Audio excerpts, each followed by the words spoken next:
Namulelat daw tayo, Cathy, sa mga ranking ng mga eskwelahan sa buong mundo. Yung ating top university sa ating bansa ay hindi man lang pumasok sa top 10 sa Asia. Medyo malayo-layo. Medyo malayo. And lalo na yung sa world ranking. Lalo na sa world ranking. At isang indicator na hinahanap doon, yung mga research, yung mga presentation ng paper. Tanong natin kay Sir, para po tumaas yung respeto sa ating mga universidad at tumaas yung kalidad ng turo, ng research, ano ang ginagawa ng mga eskwela? Nagma-match ba yung pag-increase ng tuition sa pag-increase ng oportunidad for the teachers to be able to do research or make papers?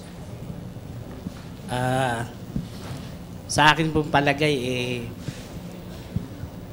ang nasa college po ang makakasagot ng tanong ninyo sa akin. But anyway, yung pong kalidad ng research, mababase po sa output ng isang eskwelahan, lalo na kapag ito ay accredited ng mga agencies na accredited ng ating CHED, and of course, yung pag-member sa ISO certification, which our school is undergoing, na isa po yan sa mga requirements para maka-achieve sila ng autonomous status. Okay. So tanungin na lang natin si Dean Batan. Ito po ba ay natututukan naman po ba para tumaas yung ranking ng inyong universidad? Well, ito sa malaking problema ng mga schools when it comes to research. Hindi ganong karamihan ang nag-i-indulge sa research because you need funds to fund your research activities. So, kung limited yung fund mo, di yung mga taong gustong mag-research ay limited din yung magagawa. That's the basic problem among schools, yung pondo sa research. So kailangan, kasi kung ikaw ay isang faculty member, meron kang 21 units na load, and then magre-research ka, at ikaw pa ang shoulder ng iyong pangagastusin, parang mahirap mangyayari yon. So, kailangan, bigyan mo siya ng tamang insentibo, bawasan mo ang kanyang load para makagawa siya talaga ng nararapat na research. Pero hindi ho yan ang karamihang nangyayari sa ngayon. Kaya yung state ng research among the schools, among colleges and universities, hindi ho, of course, with the exception of some schools, but generally speaking, yan ho ang problema ng mga schools ngayon, primarily because of the funding. Mababa talaga. Kailangan ng pondo dahil kailangan niyang tumutok, hindi siya pwedeng kumita ng ibang paraan. Gusto kong tanong ngayon si Asek Mateo kasi kanina pa natin na pag-uusapan yung dropout rate. At yun nga, no, merong dropout from one school to another na mas mura, pero meron yung from private to public at meron din naman yung public na hindi na nag-aral. Yes, sir. Do you have data, sir? Asek? Well, sa amin, mas lalo na sa central office, we don't treat a student dropping out from one school but transferring to another school. That is transfer, no? Just in any case, madami talaga ngayon, simula nung kahapon pa lang, nung nagbukas tayo ng Oplan Balik Eskwela Centers, ang karamihang na dinudulog sa aming problema, yung mga nagtatransfer from private to public. Ang rason nila, kasi hindi na nila mabayaran yung utang. So, ang tanong nga doon, ang DepEd hindi naman responsibilidad bayaran yung fee kasi obligasyon yon ng magulang doon sa pribadong eskwelahan. Pero, tatanggapin natin yon sa publikong paaralan. Kaya lang minsan tinatanong namin, bakit yung pinasok doon sa private school na yon, knowing fully well na medyo may kataasan nga. Sana, pero water under the bridge na nga, dapat tinignan muna yung kapasidad na kakayanin ba nila yung hinihingi na tuition ng ating mga paaralan. Pero, alam nyo, yun ang isang challenge rin ng ating kagawaran. Pero ang kagandahan nito dahil dito sa current administration, tumataas yung budget ng ating kagawaran. Ano? Nasa sa 2014 natin, 337 billion yung pera natin, hindi lamang para magpatayo ng mga classrooms, mag-hire ng teachers. At ngayon, bibili rin tayo ng computers doon sa mga elementary, pati mga science and math. Okay. Asek, do you have data po? Kasi ang nabanggit nyo po yung lumilipat mula sa private to public. Pero yung public po na na umaalis o hindi na nag-aaral, ito po ba ay tumaas o bumaba? Kasi yung CCT po, isa po sa kondisyon noon ay ang papasukin yung mga anak sa eskwelahan. Mabuti, nabanggit mo yan. Tungkol doon sa dropout sa public school, medyo bumaba na yan. Ang dahilan dyan, naging relevant yung curriculum because of the K-12. Pangalawa, dahil tumaas yung sweldo ng country natin, ng ating mga guro. At pangatlo, dahil rin doon sa CCT program natin. Kasi yung conditional cash transfer ng ating pamahalaan through the Department of Social Welfare and Development, ang isang condition dyan, dapat yung kanilang mga anak pumasok, chine-check yung attendance niyan eh. Kung bumaba doon sa 85% attendance, pwedeng bawiin yung, pwedeng matanggal sila doon sa programa na yun. Okay. Merong magandang panukala si Senator Cosseteng kung paano matitigil yung pag-increase na tuition. Isa sa mga paraan. Pero bago ko siya bigyang pagkakataong gusto ko munang tanungin yung ating estudyanteng si Geronimo Basal. Geronimo, yung atin po ba mga estudyante, nabanggit kanina na well, hindi nagtitipid yung magulang sa tuition, pero gastos naman ng gastos sa load, gastos ng gastos panlaro ng Dota, gastos ng gastos ng kung ano-ano binibili. Gadgets.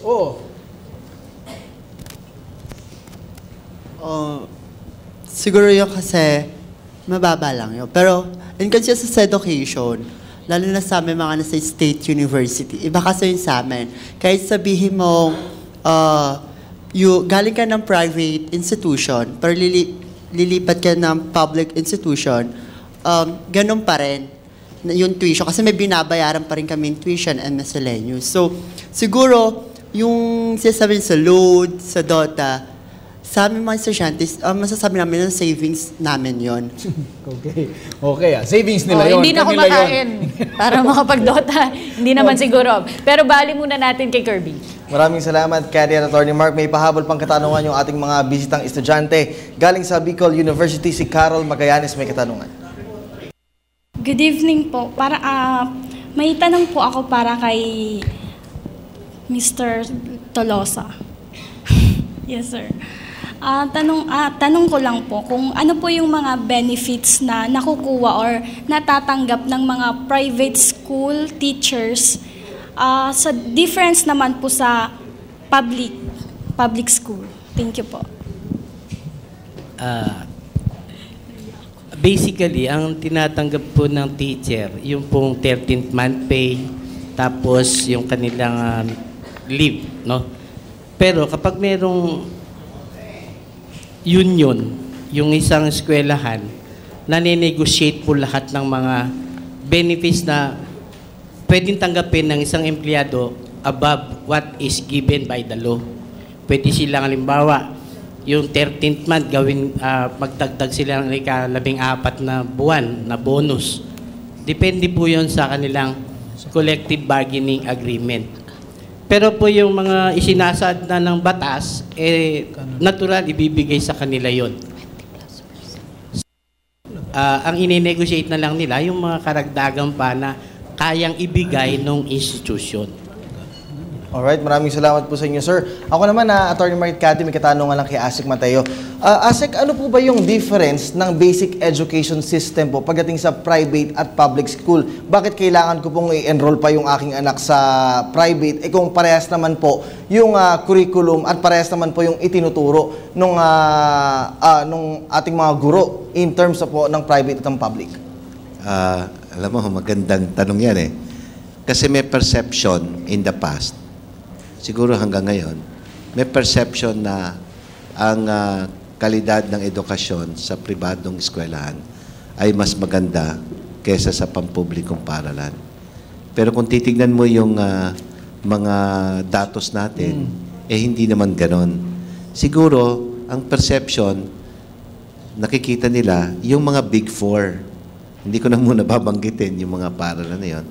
Pero hindi, siguro nga, yung Big Four na yon, outlier yon, ika nga, kung pag-uusapan yung bell curve, yun yung outliers. Pero generally, ang performance ng public schools natin ay siguro higit pa o kapantay nung mga private schools. Ayun, ako, If that's the- public school, elementary through college. Public rin po tayo. If that's the reality, ASEC, how does DepEd change that perception? Well, it's not really just DepEd who can change that perception. It's also, I think everybody should be the one helping the Department of Education change that kind of perception. Nadinig ko si Atty. Mark, sabi niya, public school siya. Uy, ako public rin school, ako nung college. ako. Pero Asik, ito sasabihin ko. I think there's a distinction between provincial, public-private, and Metro Manila public-private. Dahil sa probinsya, distinctly higher yung sweldo ng public school teacher. Kaya napupunta din yung magagaling. Pero sa Metro Manila, mas matataas yung sweldo, pinapasweldo ni Senator Nikki. Kaya napupunta yung magagaling na teacher doon sa private. Kaya iba yung Metro Manila, iba yung probinsya. Tama, hindi? Tama yon. Problema rin dito sa mga syudad, no? Madaming distraction. Di ba? Madaming, pwede kang pumunta ng mall. Hindi ka gaya sa probinsya. Kaya kung titignan mo, ito na lang sa UP, sa UPCAT, no? O kaya sa Ateneo, karamihan ng mga pumasa sa UPCAT, nanggaling rin sa mga probinsya. Doon sa 2 years back or 3 years back, yung mataas ang increase sa National Achievement Test all over the country, nanggaling sa maliit na lugar sa Samar. Wow. Isang maliit na eskwela. Okay. Sige. Senator Nikki, off the break, yung during the break, Cathy, napapag-usapan natin. Sa college pa po ako, siguro before me, yung mga senador, college pa po. Tuloy-tuloy na yung tuition fee increase rallies. Taon-taon yan. Taon-taon po yan. Minana na lang po yan ng NUSP ngayon. But every year meron ganon. Meron ho kayong nabanggit about tax exemption for private institutions. Makakatulong po ba yon? And please explain your proposal. Marami pong iba't ibang paraan ang mga eskwelahan na pwedeng mag-raise hindi lamang sa pamamagitan ng tuition fee increase. Ang isa po dyan ay kung maaari mapakiusapan halimbawa ang Bureau of Internal Revenue na yung mga private schools, hindi na nila kailangan singilin ng buwis. Kasi yung hindi nila nakukuha in terms of taxes, nakukuha rin nila yan in terms of na mas maganda yung turo at mas may success rate yung mga estudyante pagdating nila sa higher education at saka pagdating nila sa pagiging empleyado or pagiging entrepreneur or professionals, no? So meron ding, kahit na walang cash value yon, meron din na itutulong yung mga eskwelahan na yan. And the private schools are non-religious, no? Kasi yung mga religious schools, wala naman po talagang buwis na binabayad yun. Pero mahal pa rin tuition. Ang mahal. Pero hindi ko pwedeng sagutin kasi wala ako doon sa kategorya na yun. So kami naman po, yun na po ang pinapakiusap namin. Dahil sabi kanina, there is a service that we perform, no? And our shareholders, at least I'm very fortunate sa Diliman Preparatory School, yung shareholders namin, hindi ako kinukulit na kailangan talaga limpak-limpak yung mga dividendo. In fact, nag-cut back kami ng 4.5 million almost, and sometimes I think it's even more than that. Bakit? Pinagbawal namin ang soft drinks. Bawal yung french fries. Bawal yung mga chicherya, di ba? At yung mga matatabang pagkain. Pinagbawal namin yon. Ang kinikita namin dyan, sa 10 piso na lamang isang bata, 2,000 bata is 20 mil isang araw. Okay. Di ba? So nawawala lahat yon, and that translates into 4.5 million. Pero So, ang commitment ko kay Secretary Ona is I would rather take a cutback dun sa aming kinikita kesa i-load namin yung asukal at i-load namin yung taba doon sa arteries ng mga anak Alright. ninyo, di ba? So may meron kaming 4.5. prinsipyo na pinangangatawanan, di ba? So yung taxes, kung pwede, ay wag nyo na lang kami singilin ng tax. Parang gawin nyo na lang kami parang religious school. Equal footing na lang kami, di ba? Isa yan. Isa pa po, meron po mga eskwelahan na paglilipat na yung kanilang mga bata, ang gagawin po nila, tataasan nila yung halaga ng transcript. Meron ng mga eskwela, sinisikil ng 1,500 ang bata para makakuha ng transcript para wag lumipat. Okay, sana nangyari yun.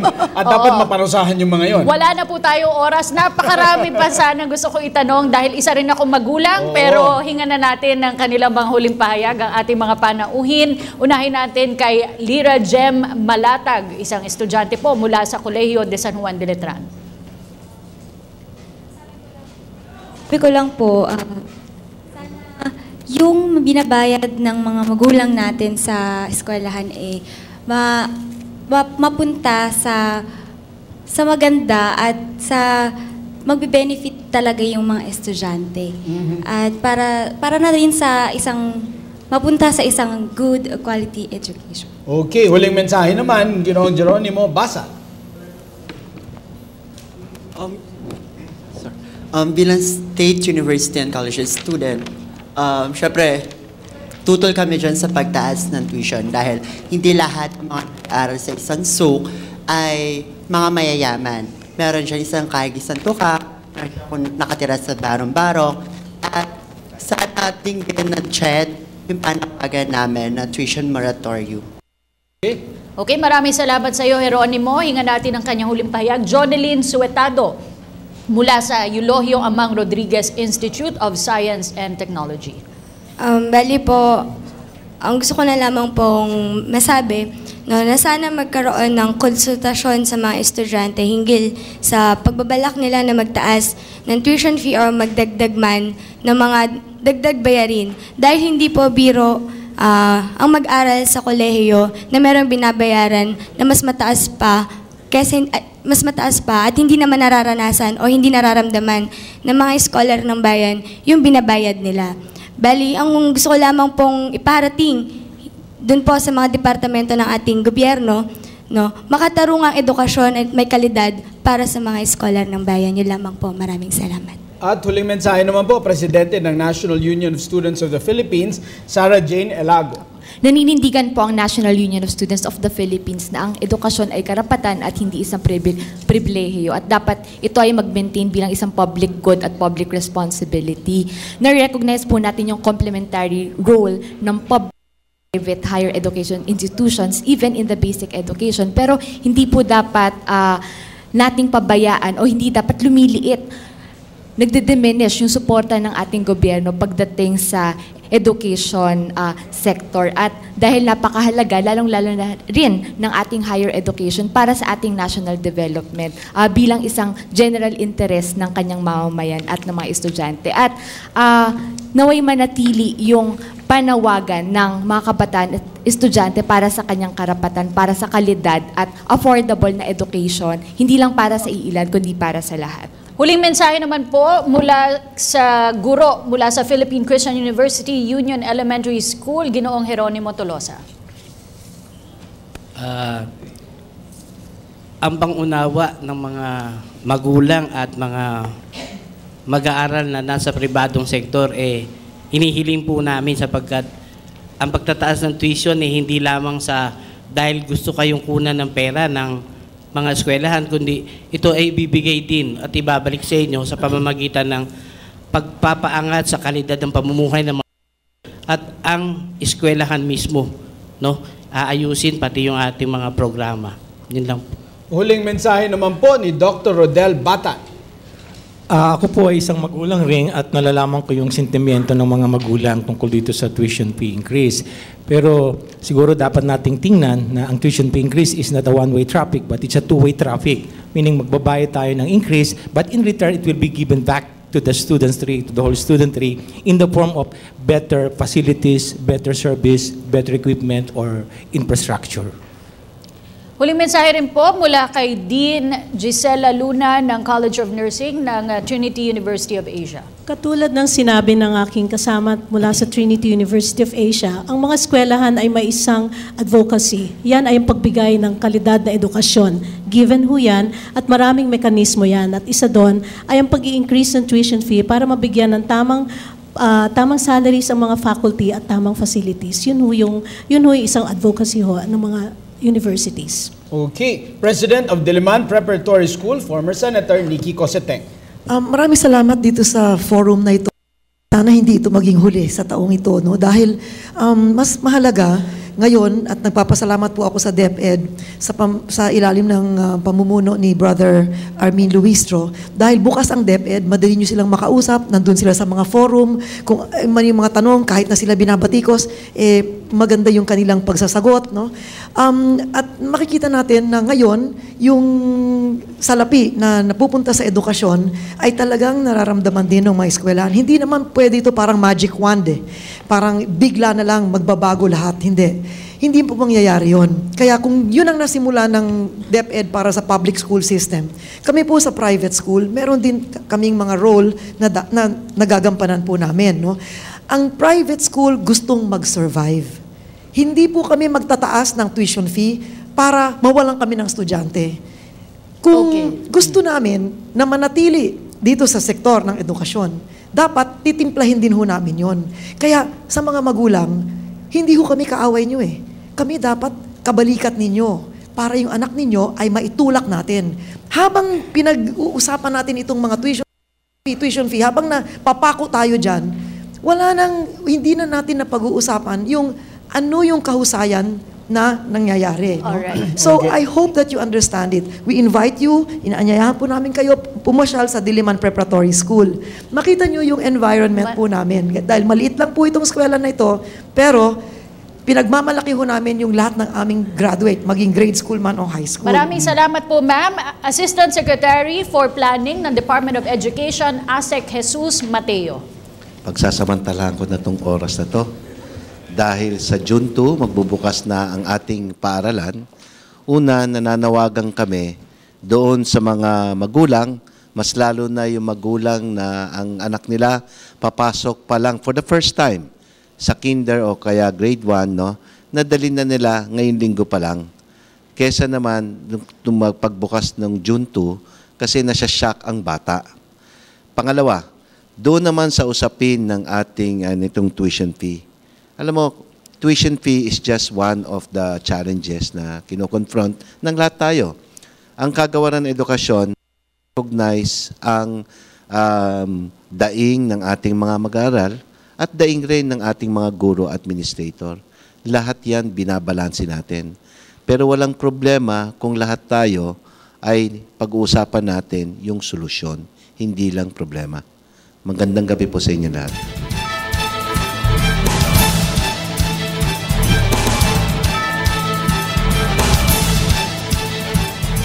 Ang pagtaas po ng matrikula ng ilang mga paaralan at universidad ay sinasabing dagdag pasanin sa pamilyang Pilipino. Ngunit sa kabila po ng isyong ito, naway pagtuunan din po natin ng pansin ang isang mas mahalagang usapin, ang pagpapabuti ng kalidad ng edukasyon sa ating bansa. Ako po si Cathy San Gabriel. Ang edukasyon ay isang karapatan at hindi isang pribilehiyong kakabit na ng mga mamamayan ng isang malayang bansa. Naway dumating po ang araw na wala na ni isang Pilipino ang mapagkakaitan ng sapat at angkop na edukasyon ng dahil lamang sa kahirapan ng buhay. Ako po si Kirby Cristobal. Sa patuloy na pagtahak ng ating bansa tungo sa pagunlad, napakalaking papel po ang ginagampanan ng ating mga kabataan. Ating pong tandaan ang paghasa sa mga sinasabing pag-asa ng bayan sa pamamagitan ng pagbibigay ng tamang edukasyon sa kanila ay tila pagtupad sa ating misyong tuluyang ibangon at paunlarin ang ating bansang Pilipinas. Ako po si Attorney Mark Astrodes. Naway nakatulong po ang inyong 1 kalahating oras pagsama sa aming talakayin ang mahalagang isyong ito. Ito po ang Tuition Fee Hike, a PTV Special Forum.